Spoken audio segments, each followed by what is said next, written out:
went through some interesting books to make a selection of what kind of material. And I discovered that at the end, I brought material from a professor of mine who was kind enough and generous enough, a professor of theology, Eugene Borowitz, his name. May his memory be a blessing. He just died at age 95.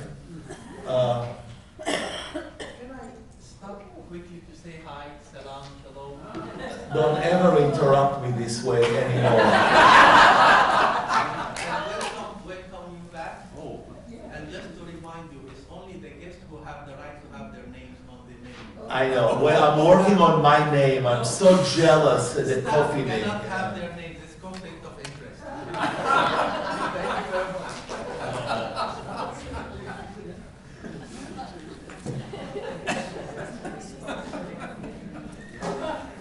This never happens in Israel.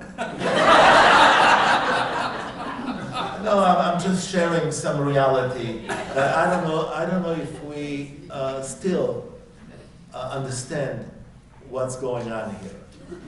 I mean, it's so unique and so different. It will be rare to see such an exchange on Monday morning in a church.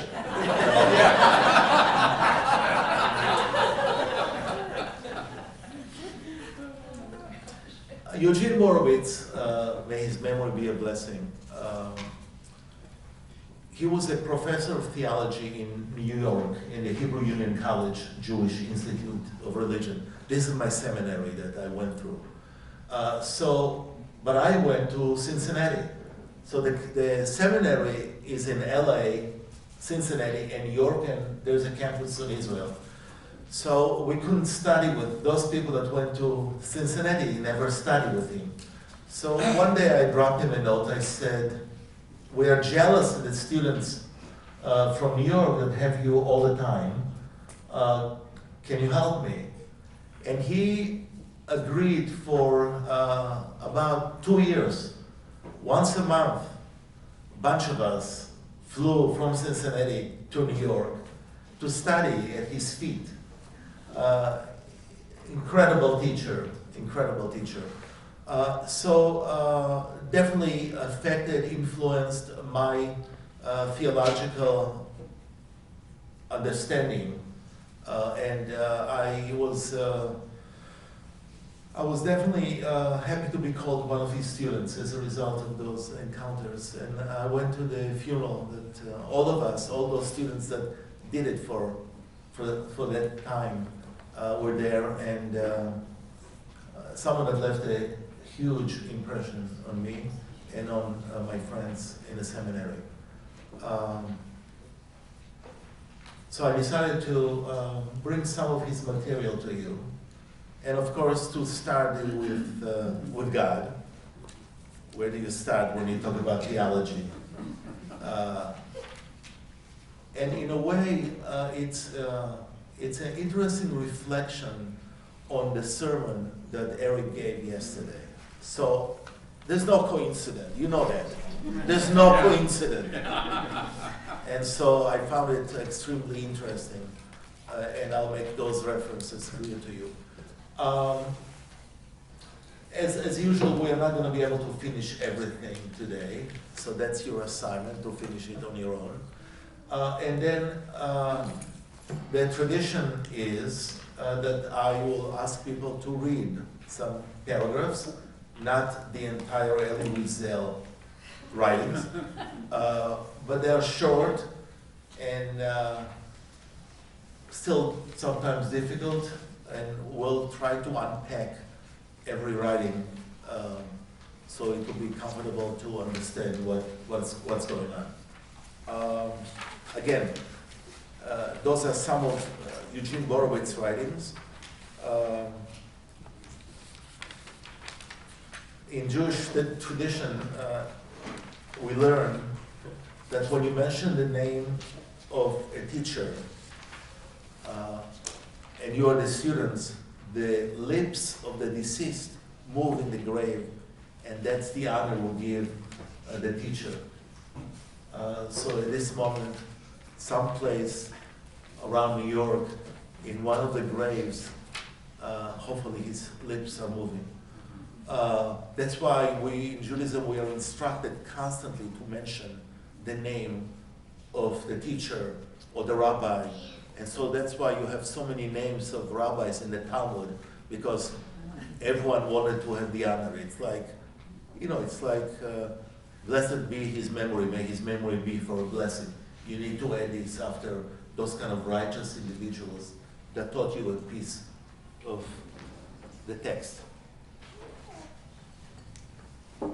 Okay, so I want to make sure that we understand the way Judaism looks at Revelation in comparison to a word that I heard many times yesterday mentioned by the amazing pastor you have, which is mystery. So in Judaism, we don't have mysteries. What's the word in Judaism that we use to describe the relationship to God? Come on, try. Covenant is the final document, the Torah that serves as a covenant between us and God. But God does what? Relationship? No, what happened on Mount Sinai? The law. It's the revelation. Revelation, beautiful. We don't have mysteries. We have it revealed. It's interesting. You'll see how this works. Because something was missing in Judaism, and maybe we got it from you guys. Definitely the more liberal segments in Judaism, people that are, for example, a Reform or progressive liberal rabbis, they tend to use the word mystery too, not to the same extent that the word is used in your circles. So we have revelation, which I mentioned to you last time when we spoke, whatever times. I mean, I don't know when, it doesn't matter. Sometimes in the past.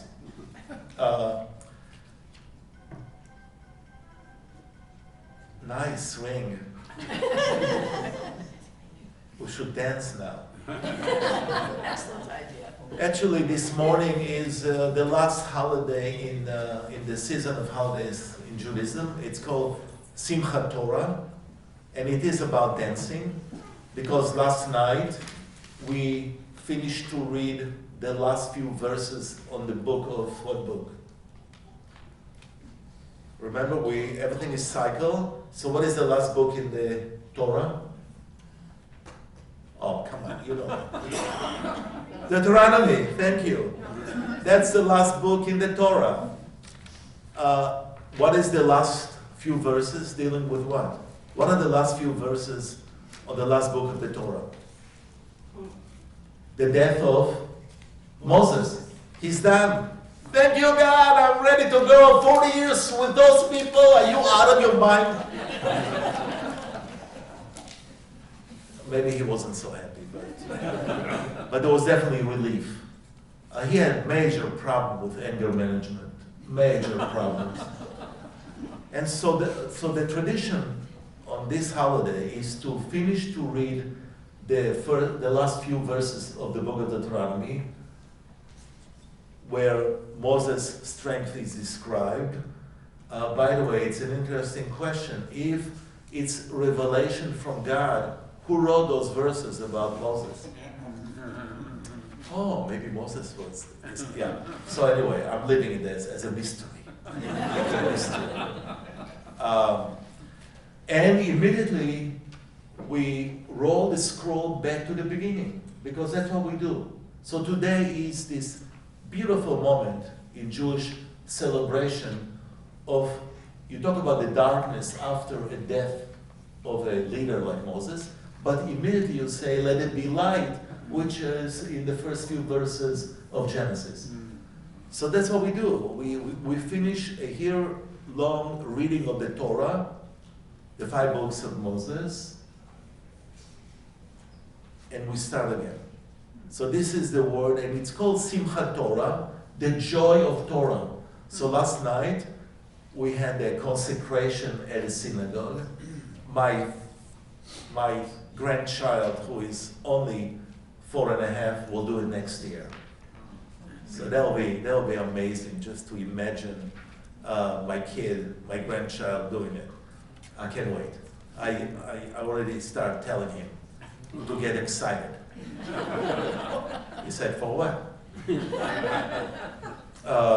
So this is the last, we finished the holidays. I had to spend the holiday in a terrible place called Kauai. I know you, but you know, you have to serve the Jewish people. So let's start. Who would like to start reading this, please? Yes, thank you. The term mystery, which had been used to describe some pagan religions of the rabbinic period and which became highly significant in Christian theology, never really had a major place in discussions of Jewish belief. That is, I think, because biblical Judaism, and therefore the rest of our religious tradition, is centrally built on revelation. God's talking to people about what God has done, will do, or wants Jews to do. Okay. Is this distinction clear? So when you hear from the pulpit mystery, what is the reaction? What do you guys understand? Something we don't completely understand. Something we don't understand. By the way, Revelation, also there are things that we don't understand in the Revelation piece, what it's all about.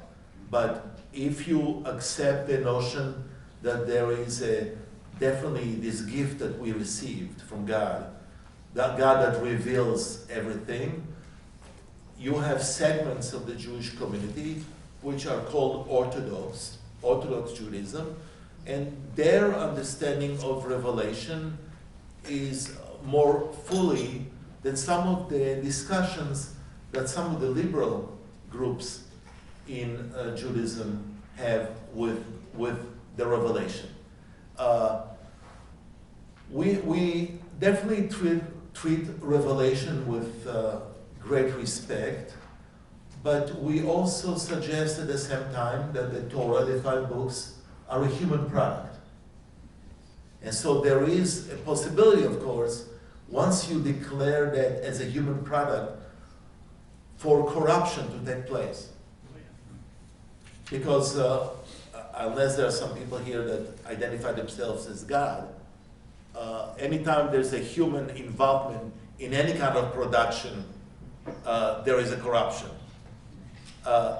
i.e. the White House.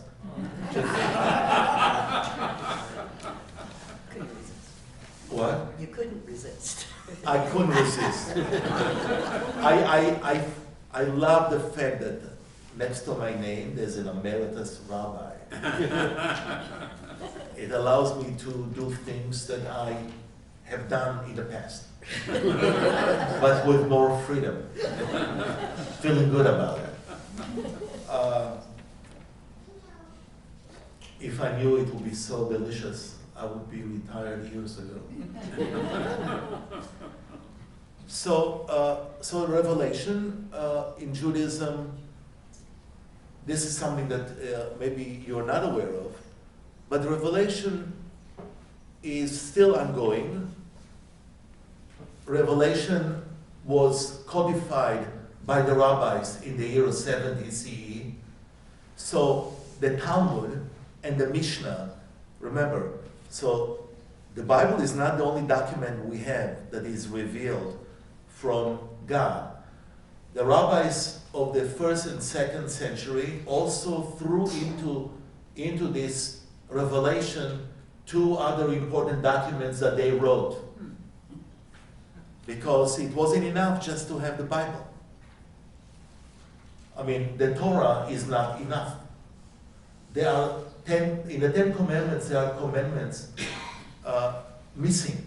What are some of the commandments missing in the Ten Commandments?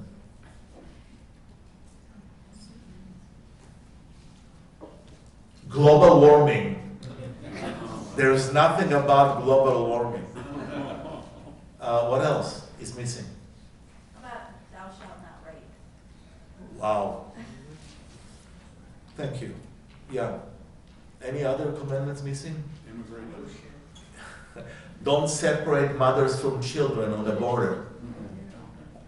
So there was a need for the rabbis then to plug places where there was no instruction in the Bible of what to do.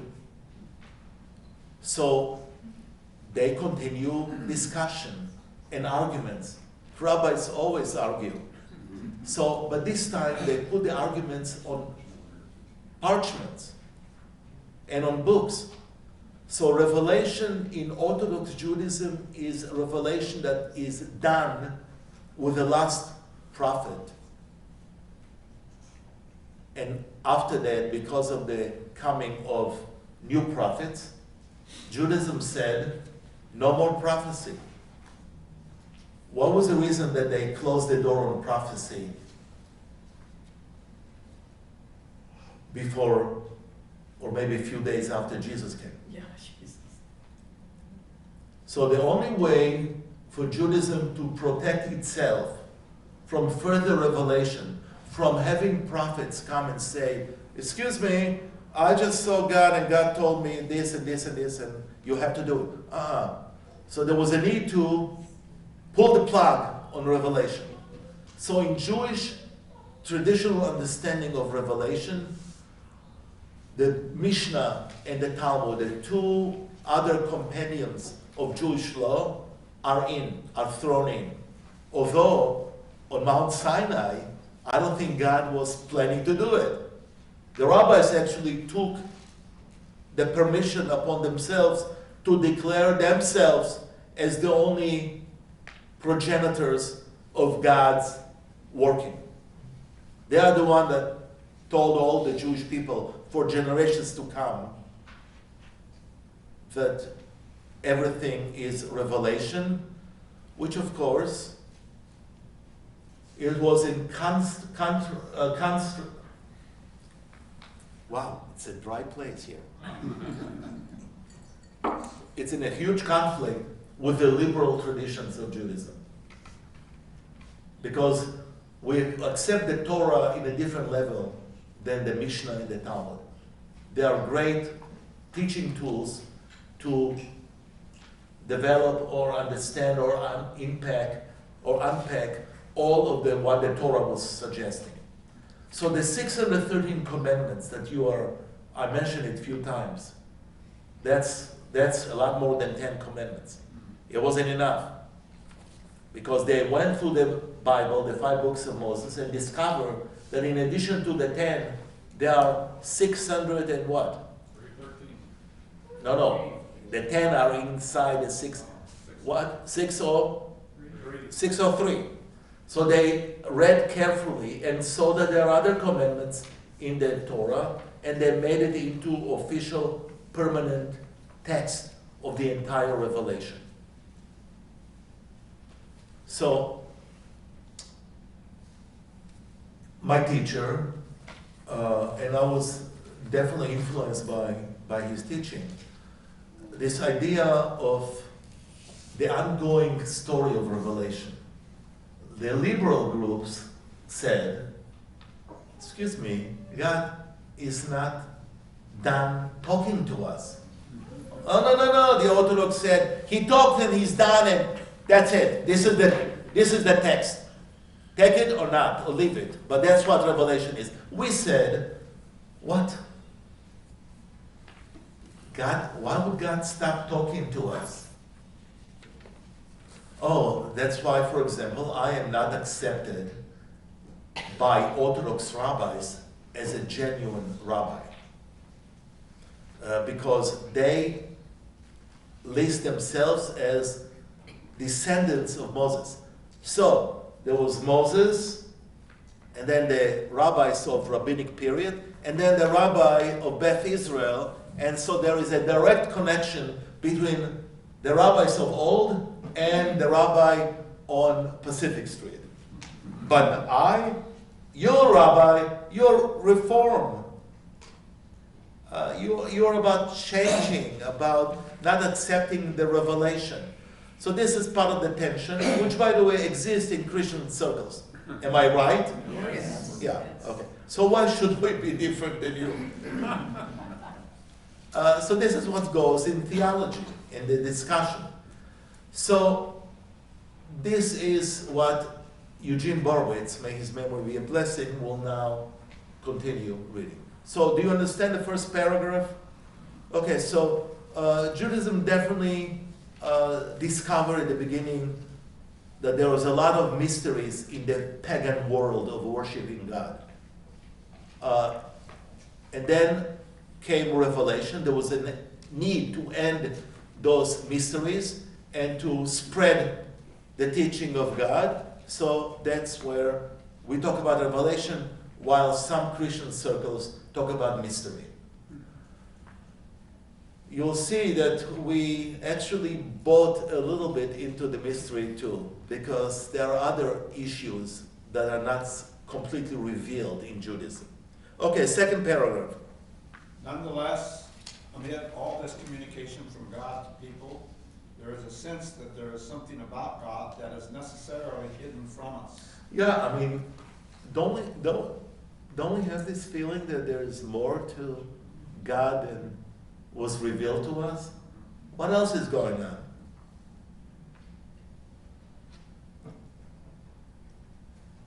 I mean, I'm sitting now across the way from a church, cross. By the way, there's a huge cross in Kauai, in the church that I officiated in High Holiday sermons. So they were very nervous 4 years ago. Rabbi, would the cross bother you? Shall we cover it? I said, why would you cover it?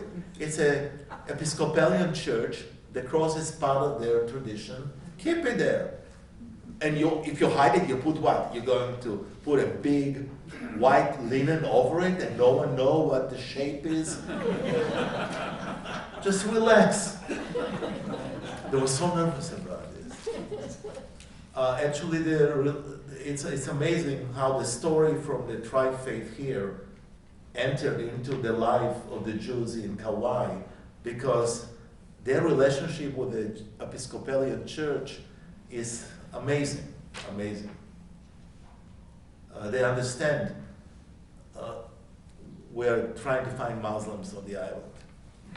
We couldn't find, but that's, I told you what I want to do. I want to take all the golf courses and change them into tri-faith sites. So there's no golf course around there. Yes? Kind of question with the word sense. Why is that there? Is it a belief or idea? Well, I mean, because he wants to keep the language clear. To enter into mystery with revelation is a problem for him. And so that's why he uses the senses, which I know you enjoy, that word. Okay, so there is something all of us are wondering all the time. It's not so clear. We know about God in so many different ways, but sometimes there are things that happen to us, sometimes as a result of tragedies or even of happy occasions, that we need a little bit more explanation. And that's how we call it a mystery. Continue. The Bible refers to this aspect in picturesque terms such as thick darkness or radiant glory, the awesome greatness that makes God close yet unapproachable. No wonder the prophet Isaiah saw celestial seraphim. Guess what the sermon was about? I mean, some of us who read the same verses will think that Isaiah got some of those pills now that the medical. I mean, by the way, Eric stopped at the right place. If you go back and you read the rest of the chapter, it's awful. He knew where to stop. It was too hard for the girl to even be able to understand the rest of it.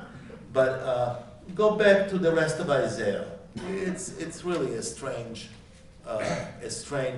kind of chapter. But this is exactly what the seraphim, you remember, I mean, in Judaism also, that phrase, holy, holy, holy, is on Saturday morning worship service. Every Saturday morning, every morning in worshiping in Judaism, you say, Kadosh, Kadosh, Kadosh, Adonai Tzvaot, Meloch Haaretz Kevodo, Kadosh, Kadosh, Kadosh. Holy, holy, holy. Holy in Judaism is also, the word means separate, unique. Kadosh. There's some kind of limitation for your ability to comprehend this. But that's what we do. We say Kadosh, Kadosh, Kadosh. God is holy, holy, holy. The whole world is filled with God's glory. It's a key prayer in Judaism too, especially on holidays, on the middle of the week, and on Shabbat. Continue. Angels cover their faces. The Torah says flatly that people cannot see God's face, that is God's self, and survive. Why would Judaism say that? What was the world of the pagans? Multiple gods. Multiply gods, excess, Everything was visual to them. The moon, sun. a lot of visual stuff. And interaction with humans, I mean. It's beautiful. Humans. Chapter 6 in Genesis puts an end to this. Yeah, I mean, why would we continue with this? To have children of those gods with women. When you see in chapter 6 already, no way the heaven belongs to God and the earth is ours. Complete separation between heaven and earth. And no more this kind of relationship. Chapter 6 puts an end to this. So Genesis is the place where a serious separation starts with the rest of the pagan cults that took place. There was a need immediately in the book of Genesis to put an end to this. You don't want to continue with this. But every prophet warns the people about building on top hills, mountains, sanctuaries that worship God. There was a need by the prophets to completely destroy those places. You cannot continue believing in one God that reveals himself and at the same time worshiping the pagan gods that were there. It's a constant warning. If you read the prophets, most of them are calling against it, which means what? Which means what? It's happening all the time. It's happening all the time. It was very hard to take the occult out of the Jews. The Canaanites, that's why the instruction to destroy all the tribes, all the nations of the in Canaan was important. You cannot allow them to survive or their worship experiences to influence you. Pretty brutal what Joshua did when they entered into the promised land. Thank God no one from that period is claiming rights. Can you imagine if all those 7 different nations that lived in Canaan came and asked from the Supreme Court in Hague for reparation? Look at what happens to the discussion about reparation in America. I wonder where that will go one day. Continue.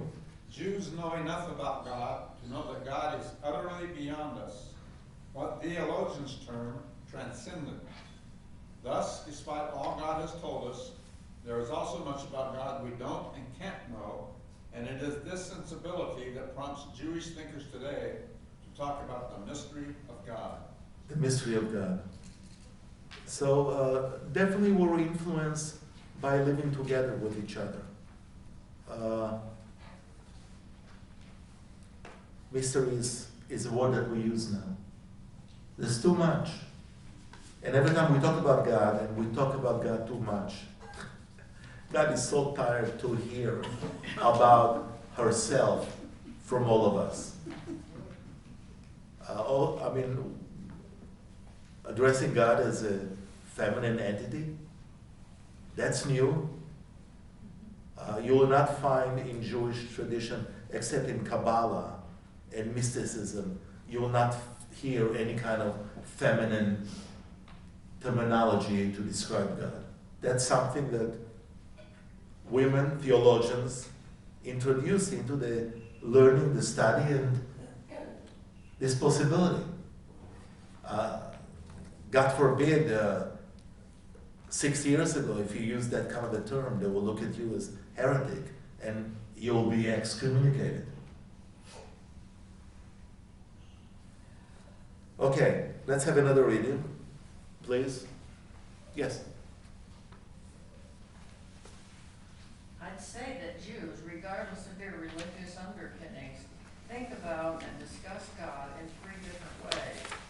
After all, our denominations resulted not from their distinctive views of the nature of God, but from their disagreement about what God requires of us today. Yeah, so we don't argue among the different denominations about God.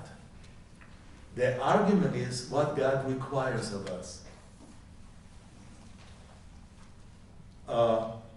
For example, so I keep at home, I have a kosher home.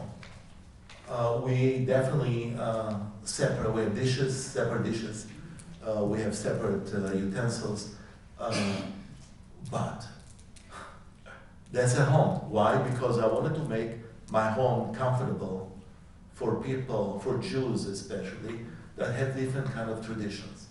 They still don't come and eat in my house. They don't trust me. No, this is not to make you laugh, but the Hasidic Rabbi Katzman, will not come to my house to eat. So if he comes, it's just to drink water. Because the water is served in a paper cup, and it's unique and one at a time, and no one drank from that. So that's at home. But when we go out, my wife loves shrimp. I cannot. I hate it. I mean, I don't. I keep a little bit of the kosher also when I go out. A salad is fine, but don't give me oysters, don't give me shrimp, don't give me lobsters. She loves it. So we had a compromise when we got married, that one tradition at home, and if she wants to do it, she can do it. And I just watch her eating this, and see the hard work that she needs to do with a lobster. Who wants to work so hard for supper?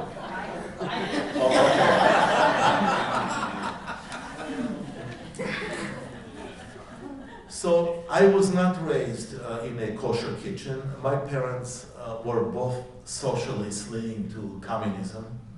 So now you can understand more about me. I mentioned to you before that I grew up where if a piece of bread fell on the floor, one look from my father will force me to pick up the bread and kiss it before eating it. That's how I was raised. I only learned to kiss Torahs later in my life. So part of the tradition last night of dancing with the Torah, the people that were holding it carefully, and there is a tradition of attaching your prayer book. So when you are in a Jewish sanctuary and you are observing a holiday or you're observing Shabbat and you see the Torahs are coming out and people dance with the Torah, you have, of course, the invitation to take your prayer book or to take the prayer shawl and to attach it, or sometimes just the fingers, and to kiss the Torah when the Torah is next to you. That's a tradition. And the tradition also calls for you to face the Torah in the march. So if it's taken from the ark, you need to continue with your eyes face the Torah, because that's the most centerpiece in Judaism. And that's what deserves the holiness from your part. Also, there are some traditions in Judaism where you don't walk with your back to the king. So the king is where? The king is the Torah.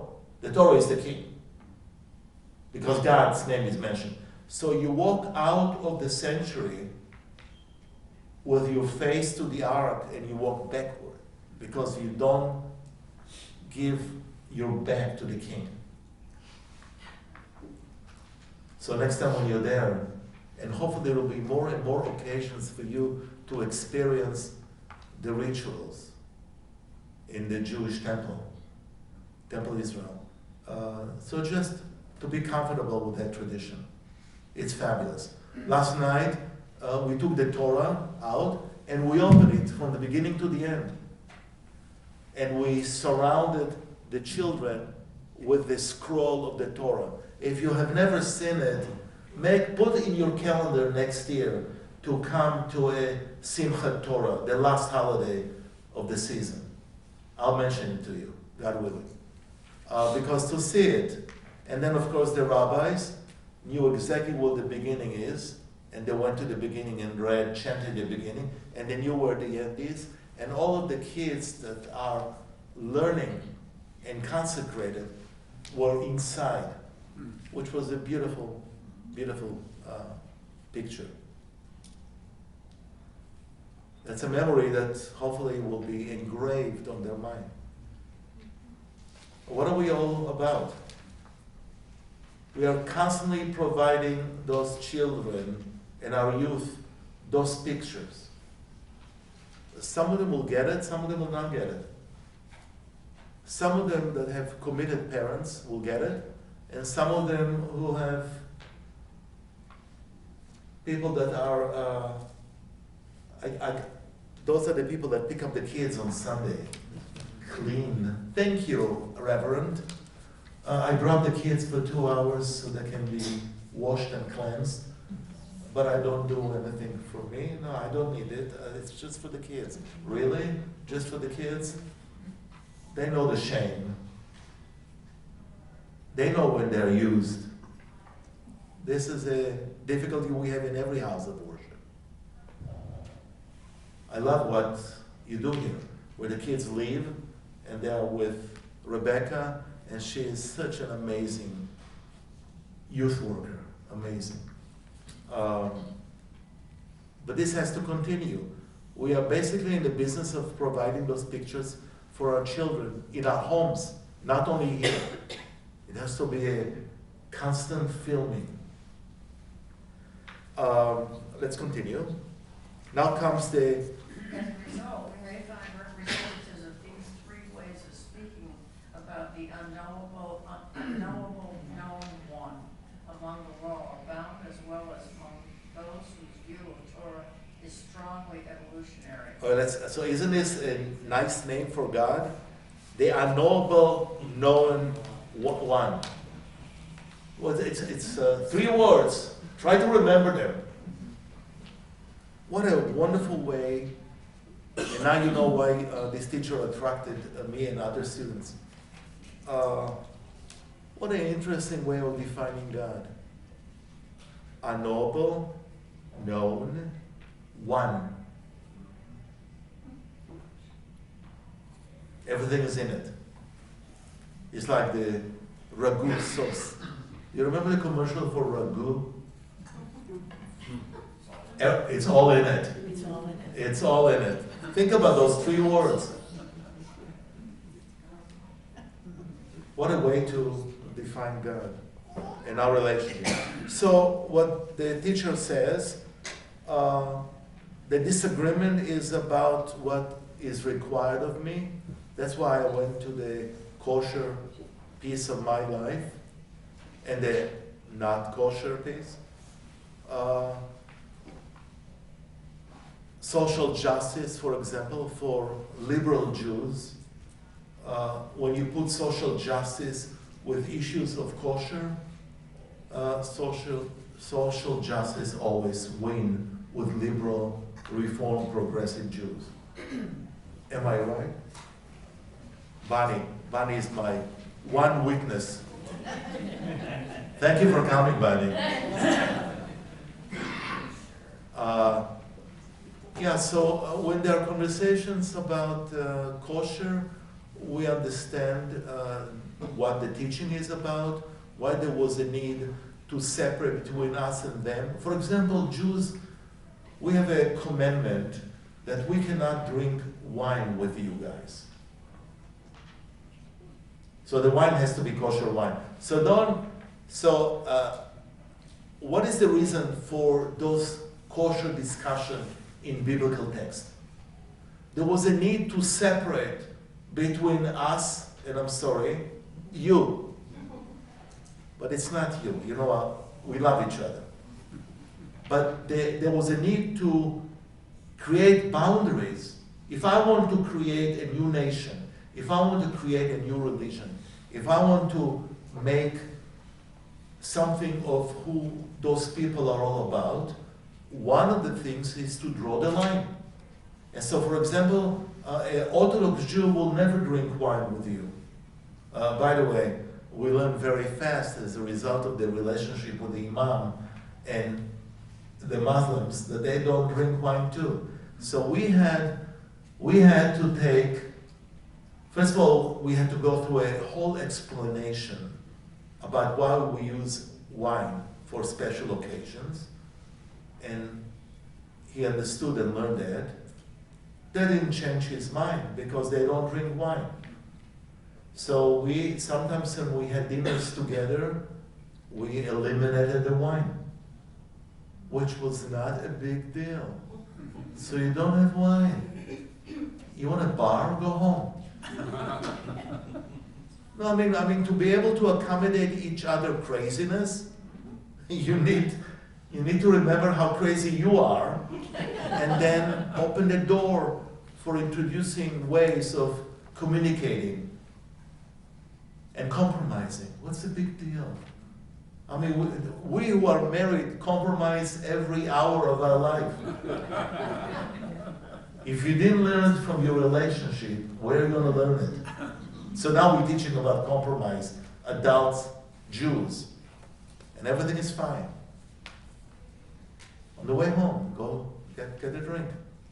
Not here, not tonight, when we have other people, because they don't do it, and it's okay. So those are part of the things, part of the way we talk about what God requires of us. So is God requiring from me? Of course. I have the same requirement that an Orthodox Jew has, because the text is the same text. We share the text. Orthodox Jews don't have a different text. They still have the Torah, the same text that I honor and respect, except that I will have different kind of priority list of some of the more important commandments for me, and that's what God requires of me. So for example, let's talk about gay marriages. Well, gay marriages is not a topic of conversation with the Imam on a regular basis. We don't talk about this. We know where everyone stands, and we don't talk about this. Why would we inflict pain on each other? How a conversation about gay will do what? But those conversations will take place, and I warned him already. It's going to happen.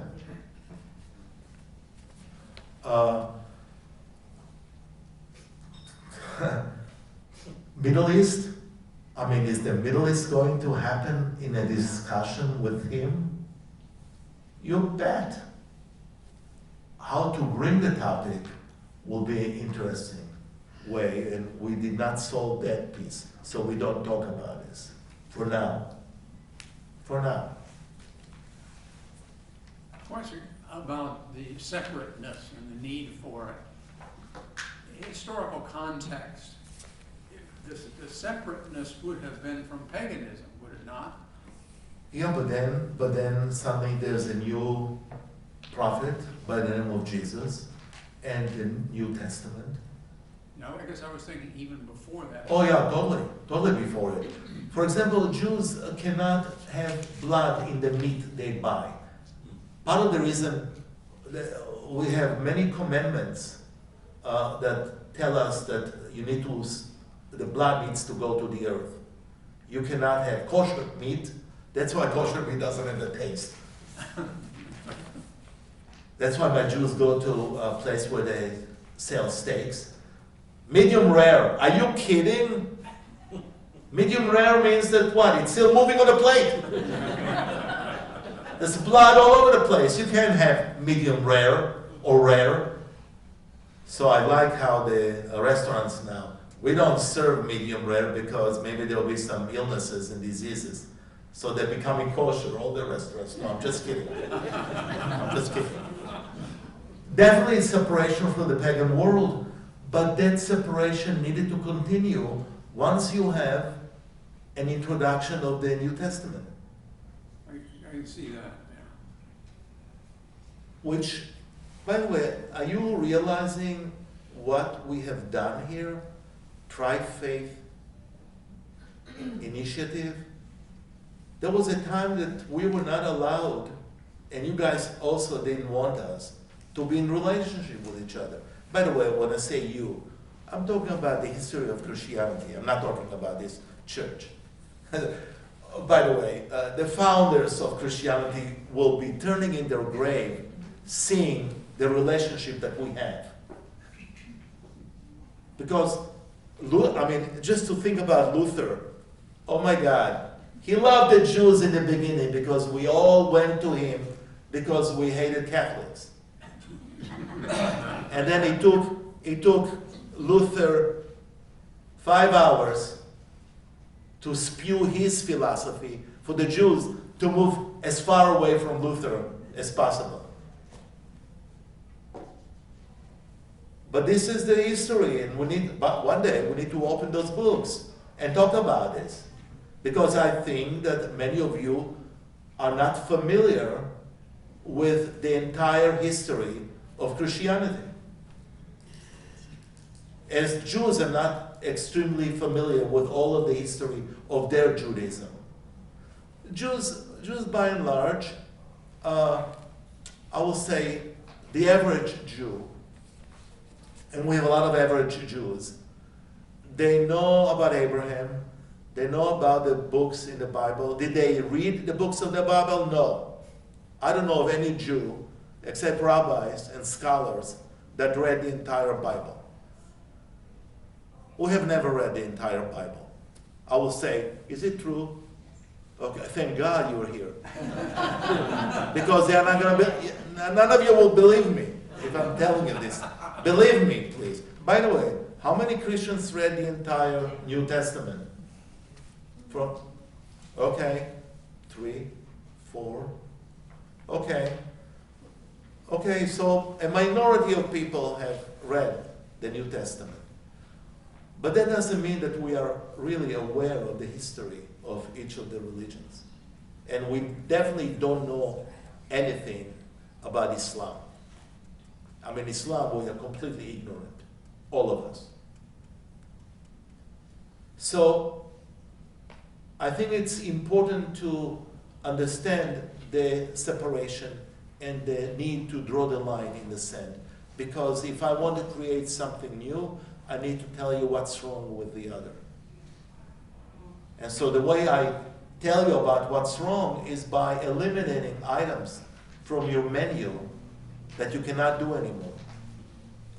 By the way, we are discovering now in South America Christians who are also draining the entire blood from their meat. And we're also discovering Catholic people in South America who light Shabbat candles without knowing what they are doing. It's fascinating. And so there are now work of conversion in South America of people who are finally discovering that they are what? They came from what? From where? Spain or Spain, yeah. As a result of the Inquisition in Portugal and Spain, those people had traditions and customs. By now, so many generations later, they still do them, but they don't know the origins. That's true in Mexico as well. Mexico, yeah.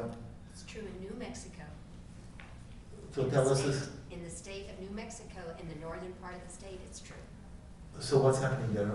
The same thing that you're saying, there were people who came from Spain and who had to forego their Jewish traditions in order to save themselves. And so but they have their tradition, their children don't know why, it's grandma did it, and so we do it. We do it, yeah. And the grandmother, all the way back, Exactly. yeah. By the way, there were fears as a result of building the tri-faith that we're all going to convert each other. Yesterday I came to the church and someone asked me, "Oh, welcome, you're going to convert?" I said, "Yes!" What else I can respond to that? So this was a new line to put now. So there are still lines that needs to be drawn for distinction. But those lines are so fading now compared to the way we treated each other in the past. That comes with understanding, does it not? It's come with understanding and also living next to each other Yeah. and seeing that actually, what's the difference? It doesn't have to be one or the other, but all. The question will be, in the midst of the all, would there still be a need for the tri-faith initiative to create some distinctions? I'm throwing this as something to think about. I don't have the answer at this moment. Yes? I see so much in our way of life that there has to be a top dog. So, in the three, as long as we can be three independent, equal beings, but if one of them starts thinking they're the top dog, I wonder what's going to happen. That top dog will have to die.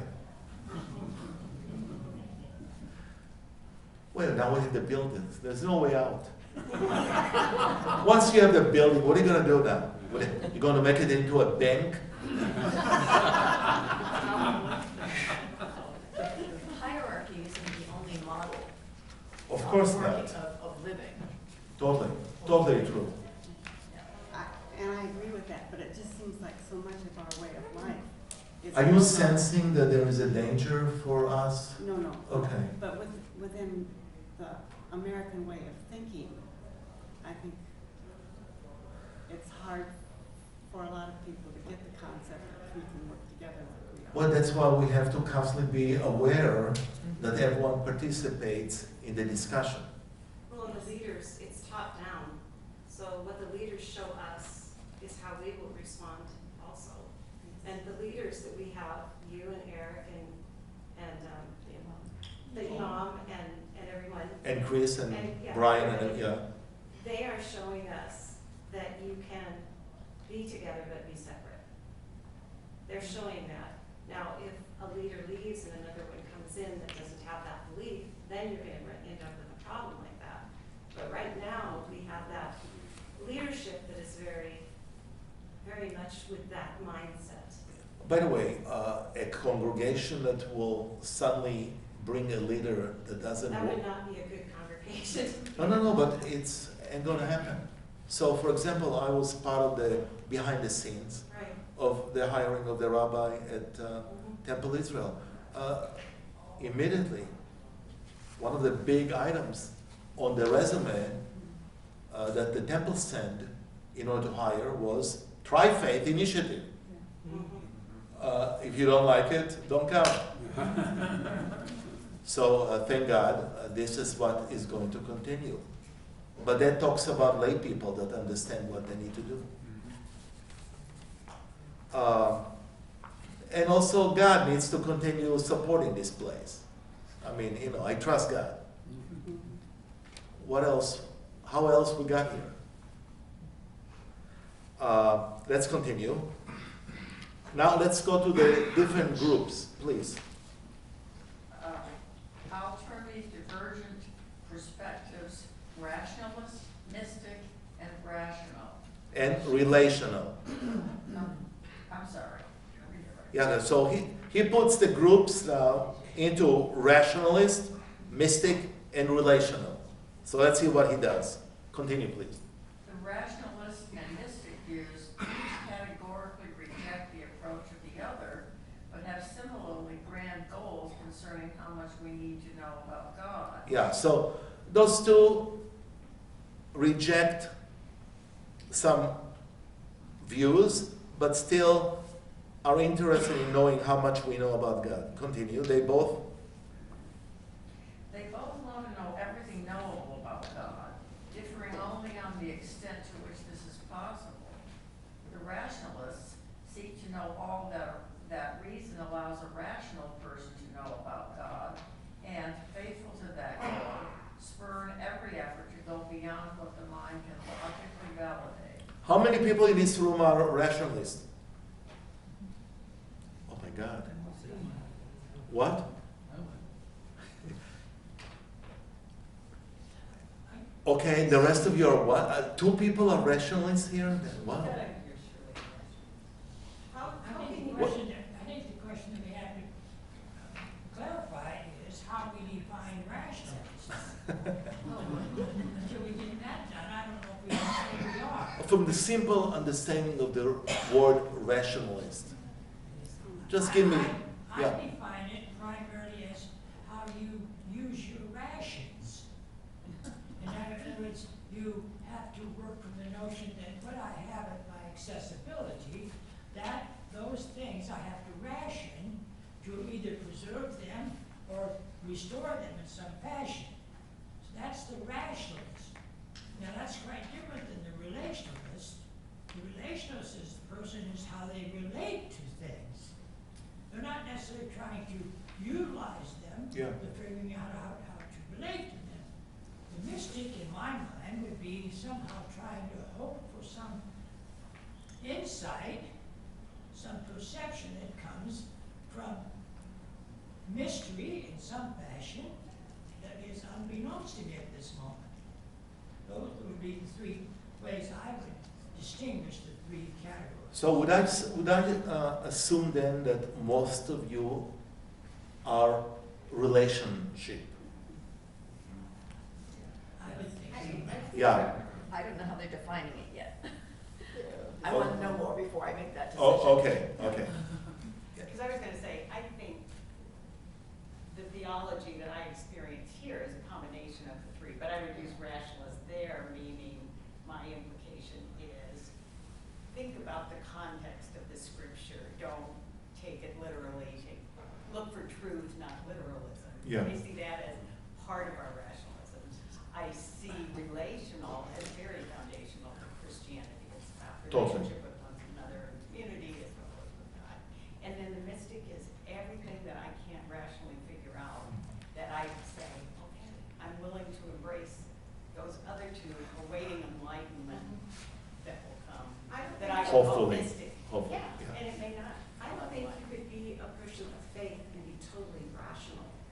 Because when you're rational, you're looking at what you have and you're dealing with what you have in front of you. To be a person of faith means you have to have faith that there are things out there that you don't understand. There are things that you can't see, but you accept with faith. So how can you be rational, be a total rationalist, and be a person of faith?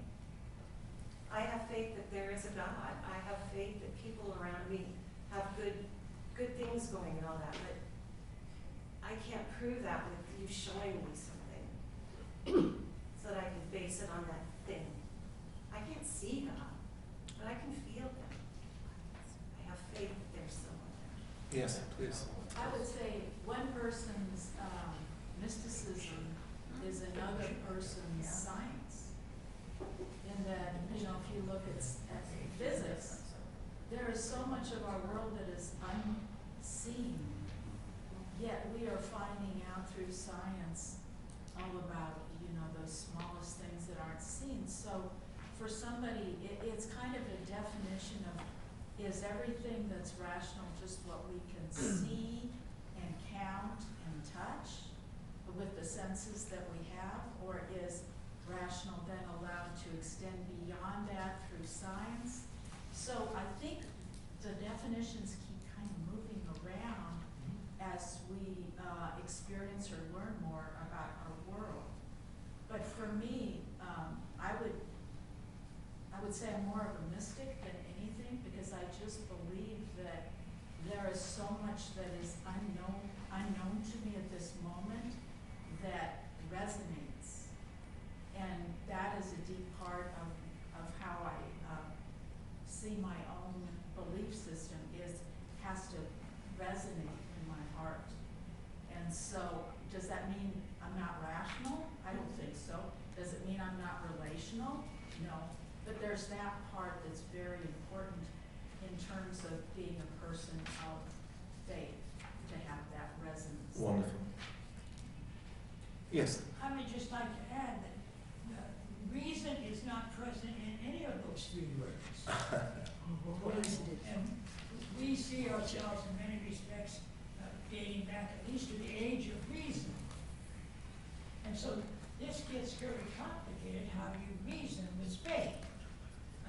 I think Ann's comments have tried to address that. So now, if we are going to see ourselves as reasonable, we have to start with certain premises. Now, what those premises are, we have to come to agreement with them. And maybe the primary premise will be the belief in a superior, supreme being. I don't know. All of this is three designations, in my mind, don't leave us with a framework for steps to employ them, unless we go on and we learn about those steps that He will provide us. Then we may be able to formulate some kind of construct we choose. That's my view. Yeah. Okay, so I was driving in a car one day and I was scared to death. My dad had died earlier that year. I was scared to death. And all of a sudden I turned and I saw him sitting in the seat next to me. And he was there during the whole drive. And when I got to where I was going safely, he was gone. Is that rational? Some people would say no. Is that mystic? Is that relational? Relation to your father. My father, Yeah. right? And it's mystic, but he was there, and he was telling me I was going to be okay. That had never happened to me before. No one can rationally explain that situation. But you're here. But he was there, And you're here. and I'm here. And I was okay. Well, I think what we do on an individual basis is welcome that kind of an experience. You were welcoming the presence of your father. You're welcoming relational experiences like that. So if you're not open to it, then it's not going to happen, which is rather sad. But I run into a lot of people who are, well, I'm judgmental when I'm saying this, but they're too lazy to reason through some of the stuff we're doing today. I'm thinking of a couple people I invited to come today. They just need to set aside their little piddly-poo stuff that they were going to do this morning, and they need to come here. How do you really feel about that? It's okay to feel something. That's all. You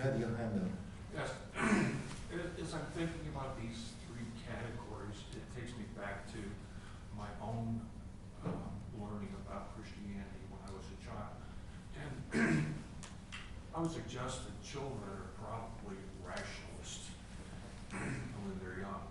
They take things and they try and figure them out, and we accept answers that make some sense to us.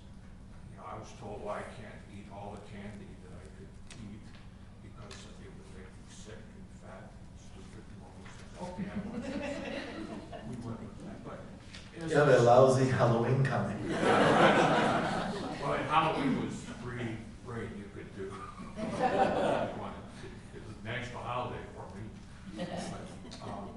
But as I learned about Catholicism and catechism and those things, there was a real frustration when whoever my teacher was would tell me when I'd ask a question, well, that's a mystery of faith, Larry. And what that did was, they wanted me to put my question in the mystery bucket. And the question and answer period for that particular question is now over because it becomes a mystery. So, so I did. I created a mystery bucket, but I still plowed through to try and rationalize those things that people were teaching me. And I don't think I got into a relational thing about, you know, my feelings and my Christianity until I became an adult or an adolescent. But I definitely felt those three transitions into those three categories. But the frustration of the mystery of faith, it just took me down a dead end, and I hated it when I got that. It's like, okay, I'm out. Well, that's also, it is possible that there was no better answer for that person. Right. Yeah. Well, Which But as a kid, you want the answer. Kids are very concrete.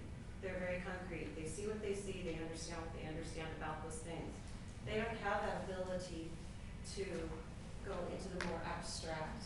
And as you go older, you grow into the ability to become more abstract. But if you talk to a 3-year-old, she's just going to want facts. You know, why is that running around? Why is that happening? Well, it's because of this. Yeah. There's no ability. But there is a way of introducing. There is. There is. There is a wonderful book.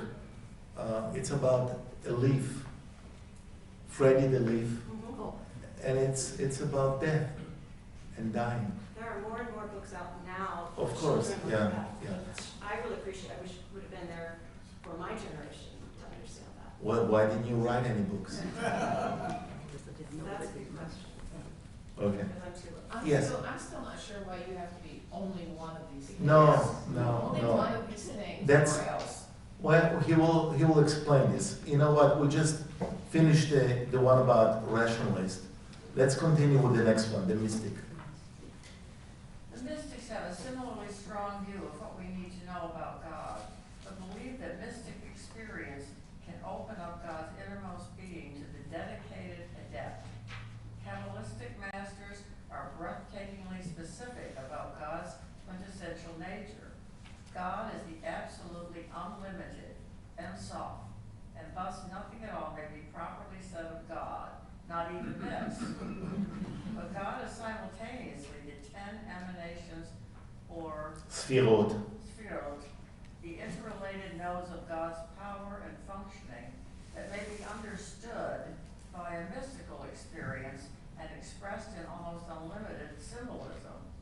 Thus, while rationalists overcome God's mysterious unknowableness by limiting religiosity to what a logical mind can properly know, the mystics teach us how to expand our comprehension so that at our best we might momentarily become one with God and in this state live the divine mystery. Okay. No. I mean, is this explains a little bit better the mystics? Yes. So there is a limitation to the rationalist. They don't go beyond. The mystics opens a door into explaining, I mean, this example of your father sitting next to you, that's a mystic kind of experience. I'm sure every one of us had those moments, but we were maybe afraid to title them. I'm sure other people in the room who are open for this to happen are able to see beyond the moment, something else. Actually, Eric spoke about something that happened to him a few years ago. I mean, many years ago, and then another experience that happened a few years ago.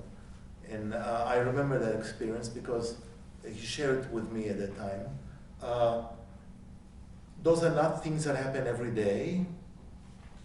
Those are things that happen without knowing in advance that it will happen. They completely surprise us when they happen to us. We don't have enough words to describe them. I think that's why there was a need to bring the Isaiah experience to try to shed light on some of Eric's experiences. That's why it was connected. But those are not coming by invitation. God, send it some mystic revelation today. No, I'm not going to do it to you. Not today. Maybe tomorrow. Maybe when you remember your dead father. Maybe you're missing something about the lost relationship between you and your father. Maybe there was a need at that moment for some kind of an expression. Who knows? By the way, it's enough for us to hear that experience and to accept it on her behalf. The fact that, you know what, I know people that will walk out and will say, oh my God, I can never, she's crazy. No, they'll be polite to you. They will not. Well, there are certain people in my family that I've never told that story to. Yeah, because you're worried about their reaction. Their reaction would be, oh, I always knew you were weird. So if you know, why not to do it? You see, I will do it because I know how they're going to react. So I'm already, my immunization is already in my body. Yeah. And I also want to see if it's true that this is how they're going to react. It is possible that people still change. Right. Okay, So so I said, you need to be open. I'm getting to that point of almost telling my two brothers. So we expect you to tell your brothers as soon as possible. We want to know the results of the experience.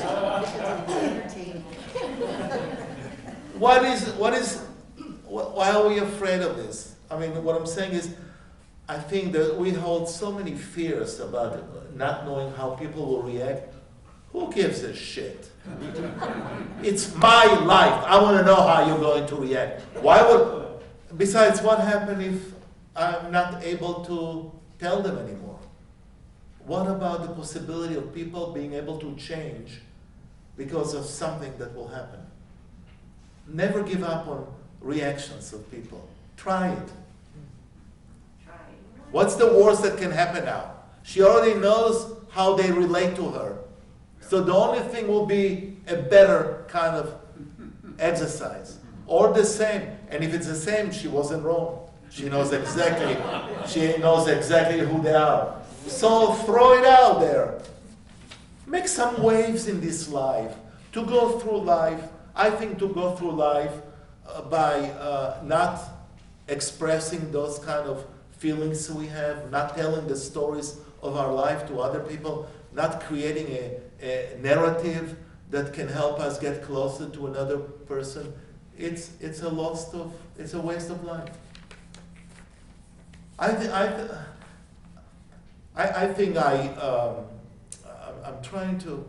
think it's so Israeli what I just said.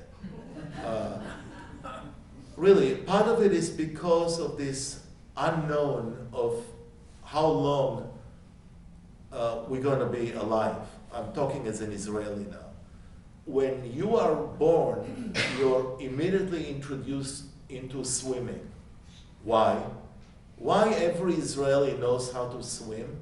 Because when we were young, we heard words coming from Abdul Nasser, the president of Egypt at that time, who told us that he's going to push all the Jews in Israel into the sea, the Mediterranean Sea. All of us learned how to swim as a result of it. We took his warning seriously. So they don't do good in the Olympics, swimming. They never got a medal. But we all know how to swim. Because you live in an environment that forces you to learn what to do in order to survive. So, yes. But how do you align this, that you should put everything out there with what you said before, which was that you and somebody else just don't talk about it, whatever it was? Are you actually suspicious that I will not bring up those topics? That's me. That's what you're getting. I don't hide my nature, really. I mean, it comes out very fast after you know me. Maybe too fast. Why not? Why can't we be more authentic in relationship with each other? What is a fear? There is a fear in America of revealing oneself. There's definitely a fear. I'm not clear where it's coming from. What is this notion about don't ever talk about politics or religion with another person? Where this comes from? It's definitely not part of the Ten Commandments. I don't think God gave special commandments to only Americans. There's my parents' generation, I think, being the World War II generation and that generation, we're taught not to make waves. Just pull yourself up by your bootstraps and go on.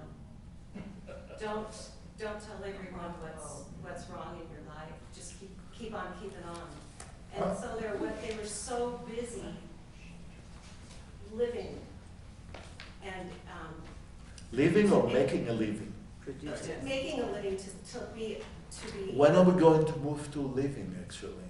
That's just it. And I think that our children's generation, the millennials, I think are more into the living. Because they're going out and they're getting jobs to support what they want to do in life.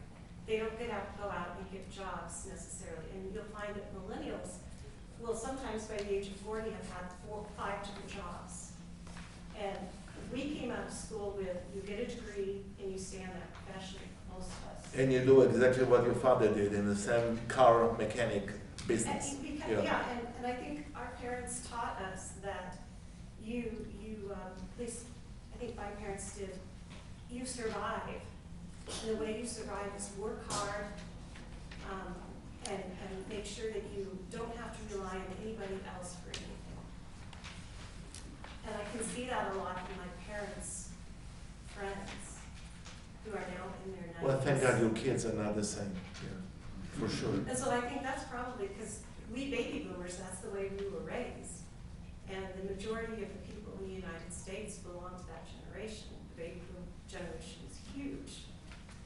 I definitely think that my move from Israel to America changed completely who I am. I mean, there is something about a major uprooting that takes place that can help us look at our lives differently. Some kind of a chaotic experience that actually you feel like a leaf that is driven to another place, and that leaf needs to exist. And how do you adapt new terminology, new language, new way of life? I think it's good for us to be shaken from time to time from the comfort of our lives. Yes? Yeah, I find it hard to get on with the fact that being mystical is somehow a choice. It's the same thing as when people, the common expression we have, you just have to have faith. That implies that you can will yourself to have faith, and that doesn't compute to me. If you have faith because you have faith, and if you don't have faith, it's not something you can will, or we'd all just be happy.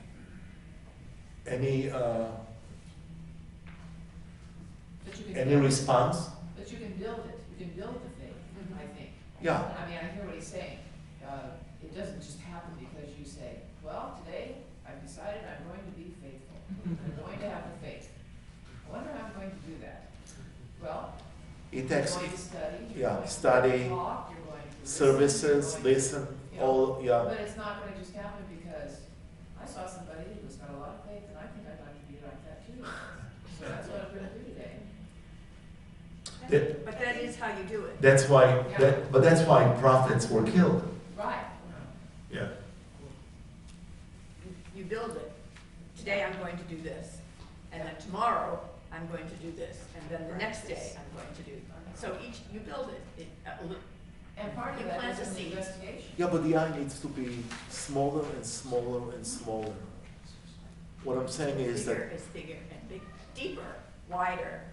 yeah, but it's, in order to be a religious individual, the eye needs to be completely diminished. Yes. Yes. Ego is okay, it's allowed, everyone has an ego, but in order to allow for God to come in, you need to empty what is in. And I think we do a lousy job in emptying or shrinking the I. This is the Buber piece. Buber wrote books, I and Thou. Mm-hmm. Yeah, well, how big is the I? How big is the I so you can allow for the unknown, the mysterious God to enter inside? That's a crucial struggle that the modern men and women are struggling with. Well, I think that's because we don't meditate enough. I mean, Eric was talking about meditating and just sitting and being quiet for a while and getting rid of all that stuff inside you. Just as you are getting ready to meditate, to get that out of you so that you can take in anything that's coming towards you or coming within you. So Judaism will say that's exactly why the commandments were given. All of the commandments serve in a way of shrinking the eye. Because the commandments are about relationship to the other. I mean, why would anyone be against immigrants? No. I mean, I'm saying, what kind of a job they took from you? What are you talking about? I mean, so I wake up in the morning and there are immigrants. So what is my response to them? It's not about you, it's about them. It's about separation of children from mothers. It's about, the difficulty that people have. This congregation is doing, as a congregation, the right thing. The food pantry, social. But in addition to churches doing things, individual can also become a church by him or herself. What is the church work that you guys do individually that will diminish the I? That will allow for some space, so you can do it through meditation. Jews never believed in meditation. That's why Jews don't know how to be quiet. No, I'm really serious here. No one, except the mystics, no one told us how to be quiet. I mentioned to you, as a rabbinic student, I had a congregation in Portsmouth, Ohio. The end of the world. It's between Ashland, Kentucky, and West Virginia or something. It was exactly 125 miles from Cincinnati. So as a rabbinic student, I had a congregation. And I said, this is a great way to try on them all kind of things. Because they are going to be seeing me for a long time. So I tried to do the meditation piece. So I gave them 5 minutes to meditate. I preached, and I gave them, there was enough material in the sermon for them to meditate on what I said. Oh my God. After 5 seconds, they were bored out of their mind. They didn't know what to do. I saw them twitching, moving, talking to people. The only thing they didn't do is meditate. It's fascinating. Now, if you're a mystic, Jewish mystic, then you know how to meditate because you learn how to do it. That's why the usage of knowing the names of all the angels is important. So mystics in Judaism learn the names of all the angels, their Hebrew names. Angels are not named by Italian names. They are names in Hebrew. All the names are Hebrew names. And those are the angels that you're going to meet when you ascend from the first heaven to the seventh. So there are 7 heavens. And the only way to go and try to be in a higher heaven is knowing the gatekeepers, who are angels. That's their job. They are keeping the heavens gates. So you better learn the names. So some people, some mystics spend all their life learning the names. Can you imagine Jews doing it? Are you out of your mind? Yes? Don't you think though, I mean, people are born with different brain sets, I mean, depending on your left, right, all that sort of thing. I mean, there are people who are abstract thinkers are more likely to become mystics. I don't think you can make yourself become a mystic. I think if you have a very logical turn of mind, it just doesn't happen. I think you can work on it. I think mystic, sometimes it's coming automatically, you're right, but sometimes you can just work. And I think using your example of studying, learning, participating in experiences that are, I mean, going to places that you will not be caught going there. Those are the places that one needs to try.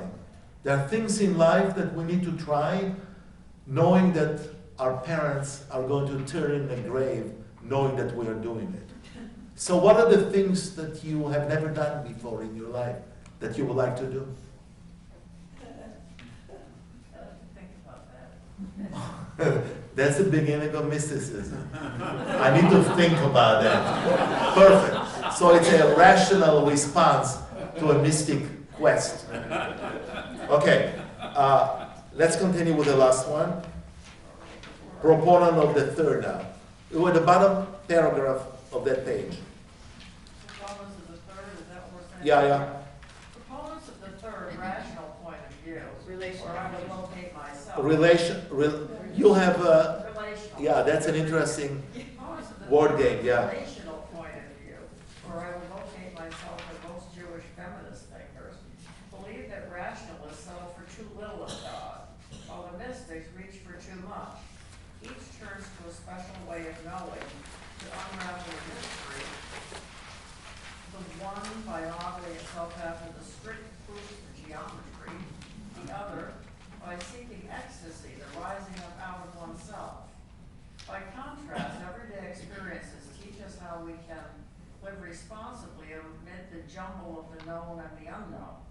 Falling in love, better, staying in love, is the classic case. Now pay attention to what he does with love. And I see some of you actually reaching to the spouse and touching them. Oh, it's so beautiful, so beautiful. Okay, listen to the story about love.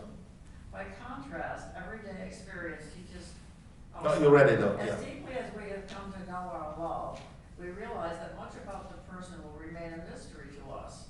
Hence the form is pre-marriage jitters. Yet it is to just this person that we now pledge our lives. This odd mix of understanding and not understanding does not change much through the years. Yeah, we still don't know anything about them. If anything, experience only magnifies the mystery of who our partner really is and explains why we continually rededicate ourselves to keeping the mystery of our love alive. Wow. Pretty convincing, isn't it? The comparison to love. What do we know? I force every couple that wants to get married to take this prepare and enrich. It's a tool that helps assess each other's gifts. They come to me already engaged. They don't know anything about each other. Nothing. Nothing. So the fear should not be about the white or the red wine spilling on your gown on the day of the wedding. That's not the issue. The issue is intimacy. The issue is financial understanding, expectation from the marriages. Oh my God, friends, family, what family you came from, they don't know anything about each other. And still they take the plunge and they marry a person. I'm going to be married this coming June, 45 years. I'm still You see, you don't have to clap hands. It's something that needs to happen. I'm not a big deal. But we see what's happening. That's why we clap hands. Why do we marvel at people that say that they are married 45 years? This is something to marvel? Of course. But aren't there still things you discover about the other that are surprising you from time to time? But you still did it. You still got married to someone. You don't change. A what? Wait a minute, what? That it doesn't change. It still surprises me. What are those public revelations? That's how you're going to talk about God. I mean, the last piece is exactly the ability to talk about God. I mean, there are still things that we'll never know about God. And we're surprised. It's so wonderful to be surprised. Instead of saying, oh, I can't believe you're doing it. No, it was always there. I didn't do it. What do we have to be surprised? So, the love example, and this man was married 65 years to his wife. Wonderful couple. And all the way till the end, hand in hand, and just affection and love. And that's where he's drawing the strength to talk about God. Another reader, please. It's okay, so it's time. Okay, so please bring it next time. I'll have some copies for those who don't have it. But you can continue reading and discussing. It's always good to finish with a discussion at home or in a coffee place. Thank you very much. Thank you.